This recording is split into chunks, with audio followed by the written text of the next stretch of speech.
Something magic happens. With the loss of Corbin Burns and Anthony Santander, the Orioles have some major question marks. Frustration is building. The window is open, and this fan base knows it's win now or get hurt. Baltimore has not seen a playoff win since 2014, but with one of the best young cores in baseball, is this the year the streak is broken?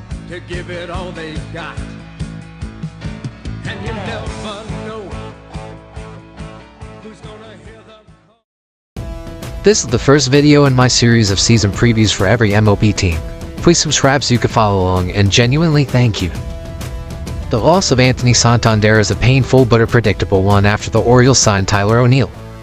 He's coming off his best season since 2021 after hitting 31 homers with a 2.6 WAR and a 132 OPS+. O'Neill could be the power bat the O's need, but only if he stays healthy. Last season he played 113 games. Not too bad, right? But in 7 Major League seasons, this was only his second time playing more than 100 games. The Orioles already had an injury problem last season, so signing an injury-prone guy is extremely scary, especially since he's replacing a guy in Santander who played over 150 games in each of the last 3 seasons. Offensively, they also brought in Gary Sanchez, who should serve as a solid backup catcher, and Daz Cameron and Dylan Carlson for outfield depth. On the pitching side, to replace Burns, they brought in 35-year-old righty Tomoyuki Sugano and 41-year-old righty Charlie Morton. Last season in the Japan Central League, Sugano had a 1.67 ERA in over 156 innings pitched, with a 15-3 record, and was named MVP. He's had a dominant career in Japan and should be an exciting addition to this rotation. Meanwhile, Morton had a 4.19 ERA with a 132 WHIP and an 8-10 record last season. I think the biggest part of this signing is that Morton has been available despite his age. He started over 30 games in each of the last 4 seasons. The thing this rotation needs is availability and veteran leadership, and Morton is perfect for that. This is a Kyle Gibson, Jordan Lyles type signing, and I like it. Also, I don't think the O's are done making moves. They've been linked to pitchers like Luis Castillo and Michael King, so don't be surprised if they pull something off in the next couple weeks. The bullpen lost Jacob Webb and possibly Danny Coulomb, but I still think it's improved.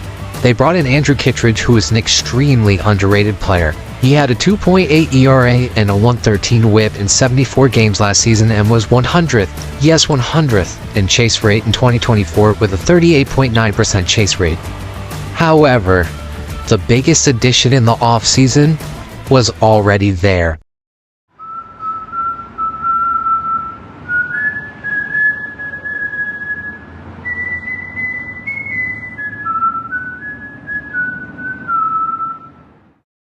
Felix Bautista, the Mountain, is back.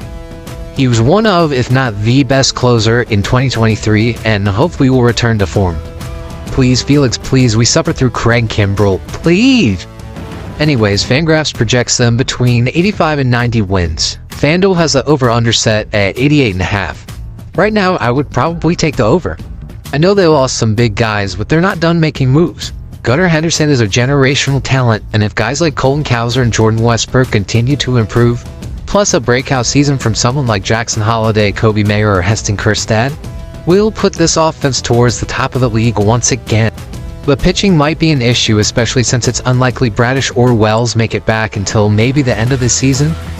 But again, I really think they will trade for another front-end starter either before or during the season. I also think Grayson Rodriguez is due for a breakout year. Either way, this team will be fine, and although it's a tough division, I could see them sneaking in and winning it again. But for now, I think they are a wildcard team that will win about 90 games. Aside from the obvious ones like Jackson Holliday, my breakout pick is Ryan Mountcastle.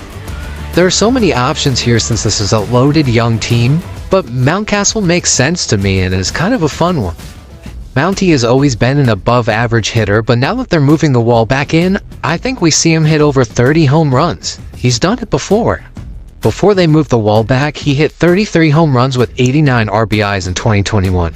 He's got great bat speed. He was 90th percentile last year and was 74th percentile in hard hit percentage and sweet spot percentage.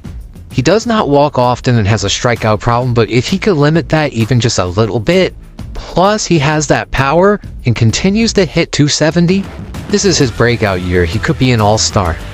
That's all I got for my Orioles preview. I'm going to continue going through the AL East throughout the next week, so subscribe and don't miss it. Thanks.